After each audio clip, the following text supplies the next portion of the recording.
आप मुझे देख पा रहे हैं, ठीक है?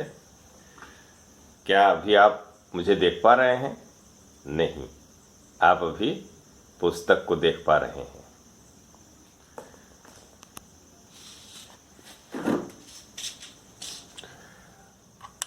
अभी आप देख पा रहे हैं मुझे?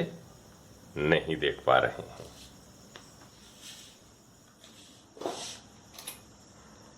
अभी देख पा रहे हैं? बिल्कुल देख पा रहे हैं। थोड़ा देख पा रहे हैं? अभी देख पा रहे हैं? थोड़ा और अधिक देख पा रहे हैं? अभी देख पा रहे हैं? अभी तो बिल्कुल नहीं। चलिए ठीक है, इसको समझते हैं। दिखने के लिए हमारी आँख का खुला होना जरूरी है, पहली बात। दूसरा, प्रकाश स्रोत का होना जरूरी है जहाँ से प्रकाश आ रहा हो। और तीसरी बात, प्रकाश उस वस्तु पर पड़ रहा हो जिसको कि हमें देखना है। माने प्रकाश उस वस्तु को जिसको कि हमें देखना है वहां से टकरा करके वापस लौटे। प्रकाश किरण के किसी वस्तु से टकरा करके वापस लौटने की घटना को प्रकाश का परावर्तन कहते हैं। प्रकाश का परावर्तन क्या है? प्रकाश के या प्रकाश किरण के किसी वस्तु से टकरा करके वापस लौटने की घटना प्रकाश का परावर्तन कहलाती है। आइए और देखते हैं। अभी थोड़ा कम चीजें दिखाई दे रही हैं। सामने की ओर प्रकाश टॉर्च का जहां पर पड़ रहा है वहां ज्यादा वस्तु स्पष्ट दिखाई दे रही है, लेकिन अब हम प्रकाश पुंज को ऊपर की ओर करते हैं, आसमान की ओर। हमको कुछ दिखाई दे रहा है? कुछ भी आसमान से दिखाई नहीं दे रहा है। क्यों? क्योंकि वहां से जो प्रकाश की किरण यहां से जा रही है, प्रकाश पुंज जा रहा है, वो वहां से किसी वस्तु से टकरा करके वापस नहीं लौट रहा है।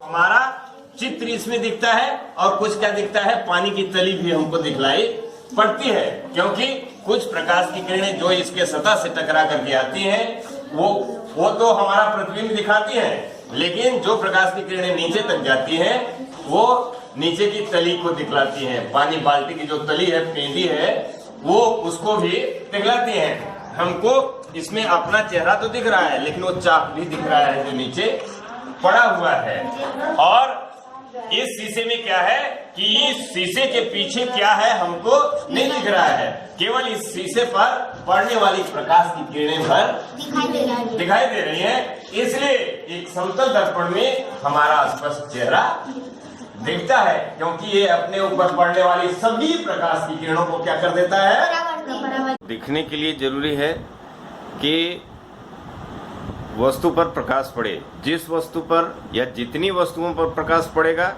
उतनी वस्तुएं हमको दिखेंगी, ठीक? तो दिखने में क्या जरूरी है? प्रकाश का परावर्तन होना। प्रकाश का परावर्तन माने किसी वस्तु से टकरा करके वापस लौटना। प्रकाश के इस परावर्तन को आइए हम एक ड्राइंग के द्वारा समझते हैं। बच्चों, ये मान लीजिए कि एक समतल दर्पण है। इस पर कोई प्रकाश की किरण इस तरीके से गिर रही है, आ रही है, आपतित हो रही है। जब कोई प्रकाश की किरण किसी सतह पर आपतित होती है तो उसे आपतित किरण इस तरीके से दूसरी दिशा में वापस लौटती है। इस किरण को परावर्तित किरण कहते हैं। अब दर्पण पर एक लंबवत की रेखा खींची जाए इस तरीके से आपतन बिंदु पर, तो इसे दर्पण पर अभिलंब कहेंगे। इस अविलंब और आपतित किरण, अविलंब और आपतित किरण के बीच के बने कोण को आपतन कोण कहते हैं। इसको आई से हम लोग दिखाते हैं। परावर्तित किरण और अविलंब के बीच बनने वाले कोण को परावर्तन कोण कहते हैं।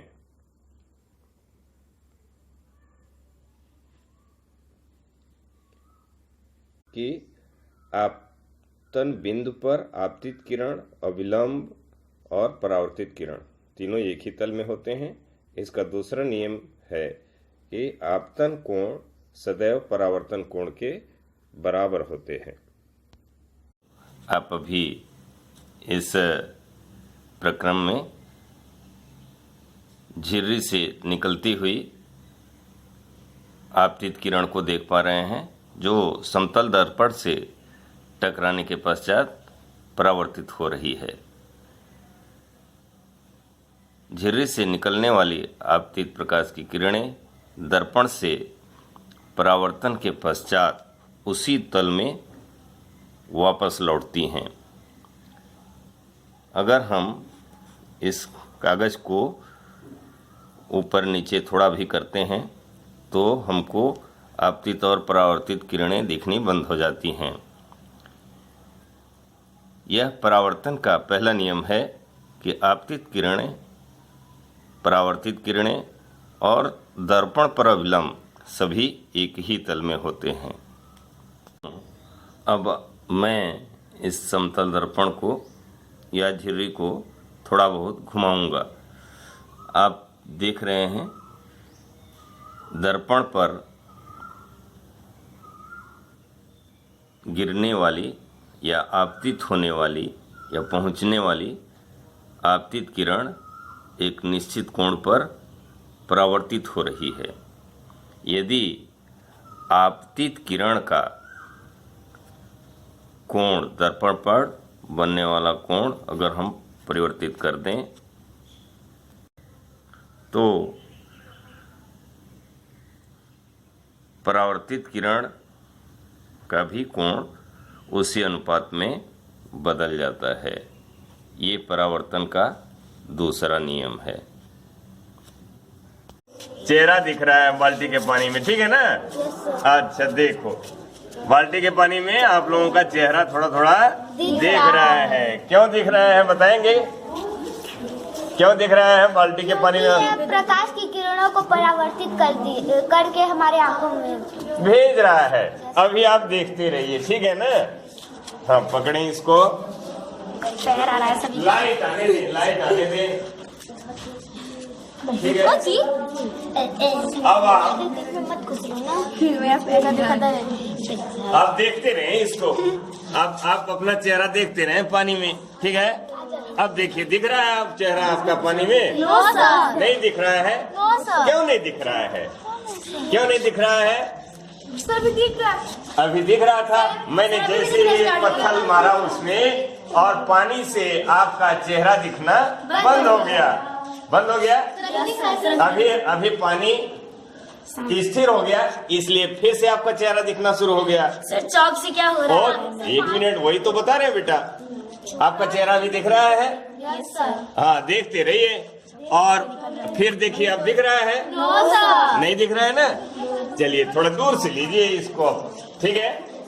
अब इसको समझने का प्रयास करिए। इसको समझने का, अब देखना बंद कर दीजिए। अब इधर देखिए।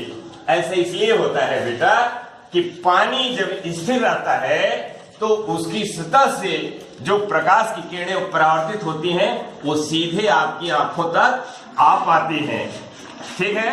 Yes sir. और जब पानी हिलने लगता है तो पानी की सतह पर जो पड़ने वाली प्रकाश की किरणें हैं वो कभी इधर परावर्तित होती हैं, कभी उधर परावर्तित होती हैं और आपकी आंखों तक आपके चेहरे से जो चलने वाली प्रकाश की किरणें हैं वो पानी के समतल सतह से नहीं टकराती हैं, हिलते हुए सतह से टकरा रही हैं। तो हिलते हुए सतह से टकराने पर क्या होता है कि पानी की सतह से जो प्रकाश का परावर्तन होता है वो अनियमित परावर्तन होता है, अनियमित। कभी कुछ किरणें इधर गई, कुछ किरणें उधर गई, इसलिए हिलते हुए पानी में आपका स्पष्ट चेहरा नहीं दिखता। क्लियर है? और दर्पण में आपका स्पष्ट चेहरा दिखता है, क्योंकि दर्पण की सतह को आप हिला नहीं सकते। ठीक उसी तरीके से आपने तालाब, नदियों के पानी को देखा है? जब प्लीज बात मत करिए, धूप खिली हो और नदी की धारा को देखिए, नदी की धारा ऐसे लगेगी जैसे उसमें हजारों मोती चमक रहे हों। ऐसा कभी देखा है? ऐसा क्यों होता है? क्या आपने कभी सोचा है? बेटा, अनियमित